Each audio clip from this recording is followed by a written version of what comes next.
Welcome to Learn English Mysteriously. In today's story, The Red Balloon. You'll improve your English by listening to a suspenseful mystery told in clear, easy to understand language. Listen carefully to new words and phrases. Pause to repeat sentences out loud. Try to solve the mystery before the end.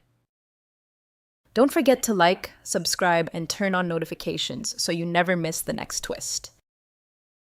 Listen, learn, repeat. Let's begin.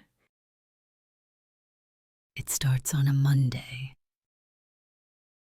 Sarah Jenkins wakes up like she always does, early, groggy, tugging her sweater over yesterday's t-shirt and shuffling barefoot. To the door for the paper, and her favorite part of the morning, silence. But this time, there's something tied to her mailbox. A red balloon, helium-filled, vibrant, floating gently in the breeze. She chuckles, unsure. A prank? A leftover from some kid's party? Still, it feels strange. The street is quiet. No kids, no neighbors out. Just that balloon swaying above her mailbox like a warning in disguise. She unties it, brings it inside. By Wednesday, it becomes a pattern. Each morning at 6:30, another red balloon is waiting. Tied exactly the same way, same color, same ribbon. By now, Sarah is nervous. She checks the footage on her door camera. At 3:12 a.m. static, the screen cuts out. At 3:18, the footage returns, but the balloon is already there. She doesn't sleep well that night. Friday, she wakes early. This time she waits.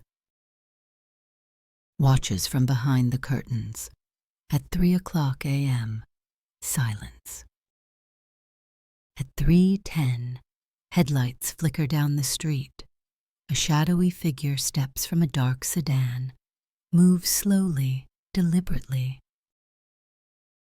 They stop at her mailbox, reach into a bag and tie a red balloon. She squints. They're wearing a hood, gloves.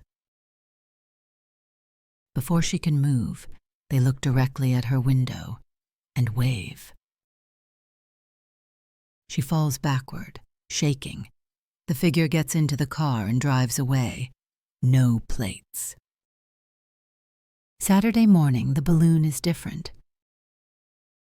Attached to the ribbon is a slip of paper, just one word, soon. Sarah calls the police. They take a report, check for fingerprints. Nothing. No real threat, they say. Could be a sick joke. She calls her sister, her friend, even her ex. No one knows anything. That night she sleeps with the lights on.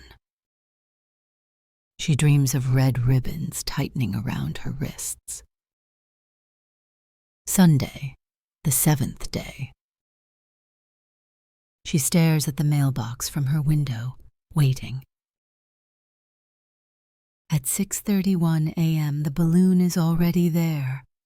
This time, there's no note. Her name, Sarah. Her chest tightens. Her breath catches. She doesn't go outside. She doesn't answer her phone. She just watches. By nightfall, she decides, she's not waiting anymore. She grabs her coat, flashlight, and the first balloon she kept from Monday. She ties it to her car mirror and drives, following the direction the shadowy figure's car had gone. 20 minutes outside town, through a wooded road, she sees something flicker. through the trees. A balloon. Then another. A trail of them tied to trees every 10 feet. She follows them foot by foot into the darkening woods. Each balloon leads to another until she sees it.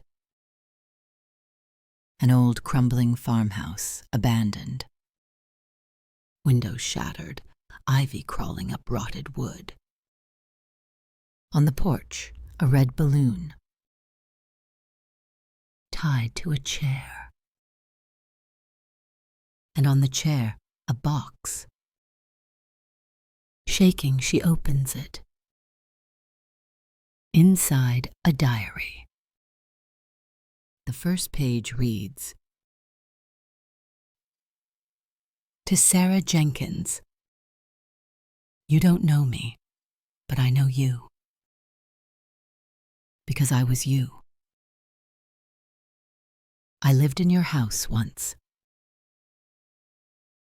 I got the red balloons too.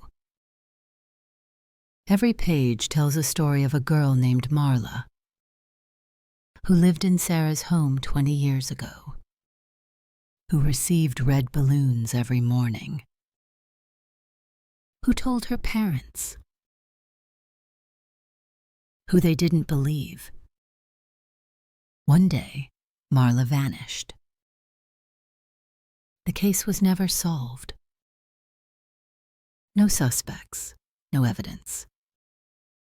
Sarah flips to the final page. There's a photo. It's of her house, taken from outside through the window. She's in the photo, sitting on her couch last week, reading. Someone has written underneath, "I never got to tell my story, but now you will." Sarah stumbles backward, drops the diary. Footsteps crunch behind her. She turns. No one. She runs back to her car, shaking, sweating. There's something on her windshield. Another balloon. Another note. Handwritten in neat slanted letters. Be careful who you trust.